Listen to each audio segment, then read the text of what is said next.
ओम शांति। 17 अगस्त 2023। मीठे प्यारे बाबा के आज के मधुर महावाक्य। आज की मुरली के कुछ मुख्य पॉइंट्स। आज बाबा हमें समझाते कि हम बच्चों को बाप का पूरा रिगार्ड रखना है, अहंकार में कभी नहीं आना है, नाम रूप की बीमारी से सदा दूर रहना है, ज्ञान योग में मस्त रहना है, बाप को सदा साथ रखने की भिन्न भिन्न युक्तियां रचनी हैं, भोजन पर याद में रहना है, अशरीरी बनने का अभ्यास करना है, अपनी इस पुरानी देह से भी लव नहीं रखना है, सच्चे दिल से सब कुछ बाप के हवाले कर डबल लाइट अविनाशी राज तिलक के अधिकारी बनना है। तो चलिए सुनते हैं आज की बाबा की मीठी प्यारी मुरली। ओम शांति। बाबा कहते, मीठे बच्चे, तुम्हें मुख से कुछ भी बोलना नहीं है, सच्चे दिल से एक बाप को निरंतर याद करना है, सच्चे दिल पर ही साहिब राजी है। प्रश्न, सबसे अच्छा मैनर यानी चरित्र कौन सा है? किस देवताई मैनर्स को तुम्हें धारण करना है? उत्तर, सदा हर्षित रहना बहुत अच्छा मैनर है। देवताएं सदा हर्षित रहते हैं, खिलखिलाकर हंसते नहीं, आवाज से हंसना भी एक विकार है। तुम बच्चों को याद की गुप्त खुशी रहनी चाहिए। फेमिलियरिटी का संस्कार भी बहुत नुकसानकारक है। सर्विस की सफलता के लिए अनासक्त वृत्ति चाहिए। नाम रूप की बदबू जरा भी न हो। बुद्धि बहुत स्वच्छ चाहिए। इस धारणा से जब सर्विस करते, दूसरों को आप समान बनाते, तो चेहरा हर्षित रहता है। गीत, न वो हमसे जुदा होंगे। ओम शांति। बच्चे जानते हैं, सो भी नंबरवार पुरुषार्थ अनुसार, क्योंकि कहा जाता है सच्ची दिल पर साहिब राजी। दिल भी आत्मा में है ना, तो सच्चे साहिब को याद करो तो सुख मिलेगा। याद माना अंदर में बाप को याद करना है। जब साहिब को, जब का अर्थ यह नहीं कि मुख से कुछ बोलते रहो, नहीं, याद करते रहो तो बहुत सुख मिलेगा। औरों को भी आप समान बनाना है। किसको समझाना भी बड़ा सहज है। जैसे सच्ची पतिव्रता स्त्री सिवाय पति के और किसको भी लव नहीं करती है, वैसे ही आत्मा को उस पारलौकिक बेहद के बाप को सच्ची दिल से याद करना है। जैसे आशिक माशूक का प्यार होता है, वह नाम रूप पर मरते हैं, विकार की कोई बात नहीं रहती। आशिक माशूक को, माशूक आशिक को याद करते हैं, बस, और कहाँ बुद्धि नहीं जाती। भल धंधाधोरी भी करते हैं, परंतु दिल एक के साथ रहती है, वह पवित्र याद होती है। शरीर और बुद्धि अपवित्र नहीं रहती, उसका भी गायन है, परंतु ऐसे बहुत थोड़े हैं। इस ज्ञान में भी सच्चे आशिक बहुत थोड़े हैं। माया ऐसी है जो नाक से पकड़ लेती है। दृष्टांत दिया हुआ है अंगद का। रावण ने कहा, देखें ये हिलता है व नहीं। जो तीखे तीखे महारथी हैं, उनको ही माया पछाड़ती है। जैसे चूहा काटता है, फूंक ऐसी देता है जो पता भी नहीं पड़ता है, ऐसे माया भी बड़ी जबरदस्त है। जो कोई बेकायदे चलन चलते हैं तो अंदर से ही बुद्धि को गुप्त ताला लगा देती है। इसमें समझने की बड़ी बुद्धि चाहिए। बाबा को याद करने का बड़ा अभ्यास चाहिए। बाप में पूरा पूरा लव चाहिए। तुमको सर्विस करनी है अनासक्त होकर। भल कोई कितना अच्छा बच्चा है, परंतु ऐसे नहीं कि उनके नाम रूप में फंस पड़ना है, इससे बड़ा नुकसान कर देते हैं। बाप कहते हैं, अपने को अशरीरी आत्मा समझकर मुझे याद करो। अपने को स्वच्छ रखो। तुम शिव बाबा के बनते हो, वह तुमको स्वच्छ बनाते हैं। विकारों को निकाल देना है। तुम्हारा नाम ही है शिव शक्तियाँ। तुमको सर्वशक्तिमान से शक्ति मिलती है, तो अच्छी तरह उनसे योग लगाना पड़े। बाप कहते हैं, निरंतर याद करना मासी का घर नहीं है। भोजन करते समय कितनी कोशिश करते हैं, फिर भी भूल जाते हैं। बहुत कोशिश करते हैं सारा समय बाप की याद में खाएं, क्योंकि वे हमारा बहुत प्यारा है। क्यों ना हम उनको याद कर खाएं तो साथ में रहेगा। फिर भी घड़ी घड़ी याद भूल जाती है। भक्ति मार्ग में भी बुद्धि और तरफ भटकती रहती है। यह तो है ज्ञान की बात। इन बातों को बच्चे भी पूरा नहीं समझते हैं। कई बच्चे अर्जुन रेगड़ी पहनते छोटे बच्चे की तरह घुटनों के बल चलते रहते हैं। अगर निरंतर योग लग जाए तो समझा जाए कि अब कर्मातीत अवस्था आ रही है, परंतु याद ठहरती नहीं है, बड़ी युद्ध चलती है। बाबा देखते हैं बहुतों का बुद्धि योग भटकता है। अशरीरी बनने में मेहनत लगती है। बहुत थोड़े हैं जो सच बोलते हैं। कहने में लज्जा आती है। माया बड़ी दुष्टर है, एकदम माथा मूड लेने में देरी नहीं करती है। ऐसे नहीं, हम तो बच्चे हैं ही। युक्तियां भी बतलाई जाती हैं। पहले तो कर्मातीत अवस्था में जाना है, फिर है नंबरवार पद। बाबा जानते हैं बच्चों को माया बड़ा हैरान करती है, याद ठहरने नहीं देती है। बहुतों की अवस्था देखी जाती है, नाम रूप में फंस पड़ते हैं। अपने को अशरीरी समझने का अभ्यास करना है, क्योंकि बहुत समय से अपने को अशरीरी नहीं समझा है। सतयुग में ये ज्ञान पूरा रहता है कि मैं आत्मा हूँ, मुझे ये पुराना शरीर छोड़ नया लेना है। साक्षात्कार भी हो जाता है। परोक्ष चाहे अपरोक्ष समझते हैं अभी शरीर की आयु पूरी आकर हुई है। जैसे कोई मरने पर होता है तो कहते हैं हमको ऐसा लगता है कि अब मरूंगा, रह नहीं सकूंगा। वहां फिर समझते हैं अब शरीर बड़ा हो गया है, इसको अब छोड़ना है। अपने टाइम पर खुशी से छोड़ देते हैं। आत्मा का ज्ञान पूरा है, बाप का ज्ञान बिल्कुल नहीं है। ड्रामा में है नहीं, वहां बाप को क्यों याद करें, दरकार ही नहीं। यहाँ तो दुख में मनुष्य याद करते हैं और तुमको फिर अपने को आत्मा समझ बाप से योग लगाना है। यह शरीर तो पुराना है, इससे तो बिल्कुल नफरत आनी चाहिए। बल कितना भी खूबसूरत सुहाना सुंदर शरीर हो, लेकिन लामुजीब तो सब काले हैं, क्योंकि आत्मा काली है। ये बुद्धि से समझने की बात है। शरीर कोई सबके काले तो नहीं होते हैं। यह तो हवा पानी पर होता है। जहाँ ठंड जास्ती होती है वहाँ सफेद मनुष्य होते हैं। तो बाप समझाते हैं बुद्धि का योग एक से लगाना है। जैसे लव मैरिज करते हैं ना, ये भी तुम्हारी आत्मा की लव मैरिज है। फिर इस देह के साथ भी लव नहीं रहता है। अपनी देह से भी लव नहीं, तो फिर औरों की देह से क्या लव रखना है। दुनिया में तो काले और गोरे शक्ल पर भी चलता है। कोई कोई बिगड़ देखे सगाई कर लेते हैं, फिर जब शक्ल देखते हैं तो कहते हैं हमको ऐसी काली नहीं चाहिए। फिर झगड़ा हो जाता है, हम पैसे को क्या करें, हमें तो सुंदर चाहिए। अब तुम जानते हो हम आत्मा हैं, इस पुराने शरीर से मोह नहीं रखना है। यह तो विकारी संबंध है ना। दुनियावी बातों से अपनी बात न्यारी है।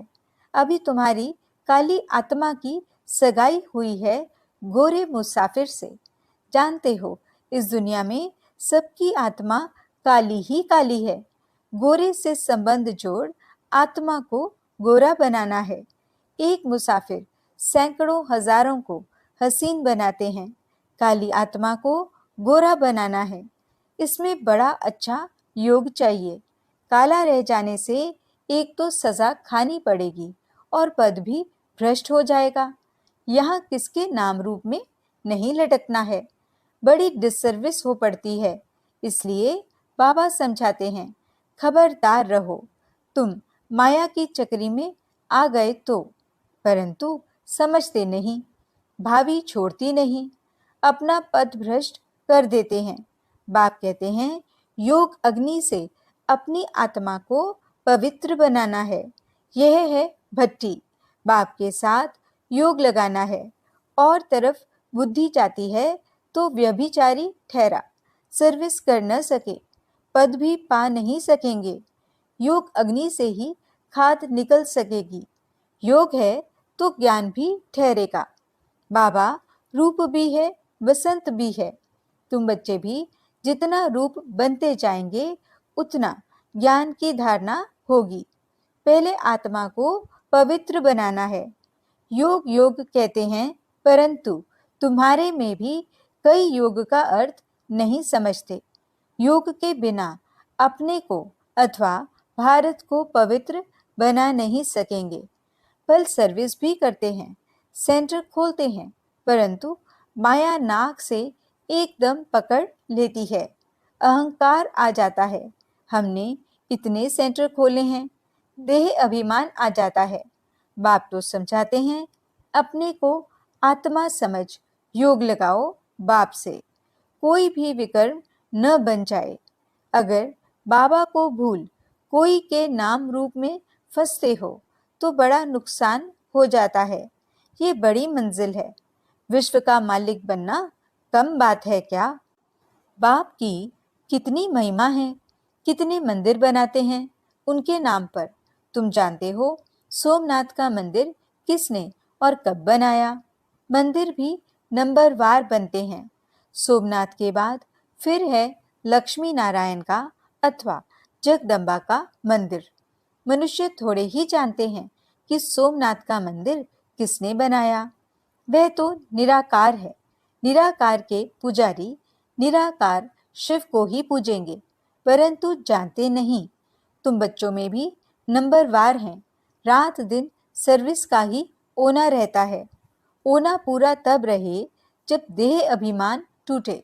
देही अभिमानी बनना है, बाप के साथ पूरा योग लगाना है। उनका पूरा रिगार्ड रखना मासी का घर नहीं है। माया के भूत योग तुड़वा देते हैं, ये तो बाप ही जानते हैं। कितने तो ऐसे नाजुक हैं जो कुछ कहो तो झट ट्रेटर बन बिगड़ पड़ते हैं। वे फिर अपना ही खाना खराब कर देते हैं। आश्चर्यवत बाबा का बनंती, फिर भागंती हो जाते हैं, डिस सर्विस करने लग जाते हैं। भागवत में भी मशहूर है, अमृत पीते पीते ट्रेटर बन फिर सताते हैं। बाप को कितना ख्याल रहता है, ये फलाना कच्चा है, कोई भी समय ट्रेटर बन नुकसान कर सकता है। बरोबर देखते हैं, ट्रेटर बन नुकसान करने लग पड़ते हैं। फिर कितनी अबलाओं पर अत्याचार होते हैं। और सत्संगों में अत्याचार होते हैं क्या? यहाँ पहली बात है विष यानी विकार छोड़ने की। विष छोड़ते नहीं हैं, कहते भी हैं फलाना स्वर्ग पधारा, परंतु हेवन क्या है कुछ जानते नहीं हैं। जैसे बिगिर अर्थ कोई बोल दे, ऐसे ही कह देते हैं। अब कितनी समझ आई है। बाप जानते हैं कौन अच्छे अच्छे फूल हैं। कोई हैं जिनमें नाम रूप में फंसने की बदबू नहीं है। ज्ञान के बिगर और कोई बात नहीं। योग भी पूरा चाहिए। कोई काले तो पहले से ही हैं, फिर और ही काले होते जाते हैं। इस लश्कर में हाथियों का भी लश्कर है, शेर शेरनियों का भी लश्कर है, घोड़े घोड़ियों का भी है, बकरे बकरियों का भी है, सब है। चलन से झट मालूम पड़ जाता है। यह तो जैसे रीढ़ यानी भेड़ है, कुछ भी नहीं समझते, बुद्धि में बैठता ही नहीं, जैसे भैंस बुद्धि है। बाप कितना सहज करके बतलाते हैं, तुम आत्मा हो, तुम बेहद के बाप को याद नहीं कर सकते हो। हे आत्मा, तुम और सब तरफ से बुद्धि योग हटाकर मुझे याद करो। तुम याद नहीं कर सकते हो और मित्र संबंधियों आदि को याद करते हो। मुझे याद करने में क्या मुसीबत है? कहते हैं, बाबा, माया बुद्धि योग तोड़ देती है। अरे वर्षा गंवा बैठोगे, तुम बुद्धि योग पूरा लगाओ तो विश्व का मालिक बनोगे। बाप को थोड़े ही कभी भूलना होता है। देह अभिमानी बनने से ही तुम भूलते हो। तुमको बार बार कहा जाता है अपने को आत्मा समझो, बाप को निरंतर याद करो, जपो नहीं, आवाज नहीं करो। तुमको तो वाणी से परे जाना है। राम राम मुख से कहा तो देह अभिमान आ गया। अंदर सिमरन करना है, ऑर्गन्स का सिर्फ आधार लेना है। मैं आत्मा हूँ, शांति में रहकर बाप को याद करना है। बाप है ज्ञान का सागर, नॉलेजफुल, उनमें सारी नॉलेज है, तुमको भी सिखलाते हैं। बाप को याद करने से तुम पवित्र बन जाएंगे, होली ताज मिलेगा और सृष्टि चक्र को जानने से रत्न जड़ित ताज मिलेगा, डबल सिरताज बन जाएंगे। याद से ही विकर्म विनाश होंगे, नहीं तो धर्मराज के डंडे खाने पड़ेंगे, पद भी भ्रष्ट हो जाएगा। इसलिए बाप को याद करना है। फिर खुशी भी चाहिए गुप्त, आवाज से हंसना नहीं है। लक्ष्मी नारायण को हर्षित मुख कहा जाता है। हर्षित मुख रहना और हंसना अलग अलग बात है। हर्षित मुख रहने से वह गुप्त खुशी रहती है, आवाज से हंसना बुरी बात है। हर्षित रहना सबसे अच्छा है। खिलखिला कर हंसना, आवाज से हंसना भी एक विकार है, वह भी नहीं रहना चाहिए। खुशी चेहरे पर आनी चाहिए, वह आएगी तब जब आप सामान बनाएंगे। सर्विस और सर्विस, सर्विस मिली और यह भागा, दूसरी कोई बात नहीं। तुम बच्चे सर्विस करते हो, कांटों को कली बनाते हो। बाबा बच्चों को अच्छी अच्छी पॉइंट्स बताते हैं। ये निश्चय रखना है कि बाबा ही सुनाते हैं। यह भी कहते हैं मेरी महिमा नहीं करना, महिमा सारी शिव बाबा की है। उनको याद करने से ही पूरा विक्रमाजीत बनेंगे। बहुत सहज बात है, याद करना है और चक्र फिराना है। स्वदर्शन चक्रधारी पूरे अंत में बनते हैं नंबर वार। अच्छा, मीठे मीठे सिकिलते बच्चों प्रति माता पिता बाप दादा का याद प्यार और गुड मॉर्निंग। रूहानी बाप की रूहानी बच्चों को नमस्ते। हम रूहानी बच्चों की रूहानी बाप दादा को दिल व जान सिक व प्रेम से नमस्ते नमस्ते नमस्ते जी। गुड मॉर्निंग बाबा, शुक्रिया बाबा। धारणा के लिए मुख्य सार। पहला पॉइंट, बाप को साथ रखने की युक्ति रचनी है। भोजन पर याद में रहना है। अशरीरी बनने का अभ्यास करना है। अपनी पुरानी देह से भी लव नहीं रखना है। दूसरा पॉइंट, बाप का पूरा रिगार्ड रखना है। अहंकार में नहीं आना है। नाम रूप की बीमारी से सदा दूर रहना है। ज्ञान योग में मस्त रहना है। वरदान, सब कुछ बाप हवाले कर संगम युगी बादशाही का अनुभव करने वाले अविनाशी राज तिलक अधिकारी भव। आजकल की बादशाही या तो धन दान करने से मिलती है या वोटों से मिलती हैं, लेकिन आप बच्चों को स्वयं बाप ने राज तिलक दे दिया। बेपरवाह बादशाह, ये कितनी अच्छी स्थिति है। जब सब कुछ बाप के हवाले कर दिया तो परवाह किसको होगी? बाप को। लेकिन ऐसे नहीं कि थोड़ा थोड़ा कहीं अपनी अथॉरिटी को या मनमत को छिपा कर रखा हो। अगर श्रीमत पर हैं तो बाप हवाले हैं। ऐसे सच्चे दिल से सब कुछ बाप हवाले करने वाले डबल लाइट अविनाशी राज तिलक के अधिकारी बनते हैं। स्लोगन, एक एक वाक्य महावाक्य हो, कोई भी बोल व्यर्थ न जाए, तब कहेंगे मास्टर सतगुरु। अच्छा, ओम शांति।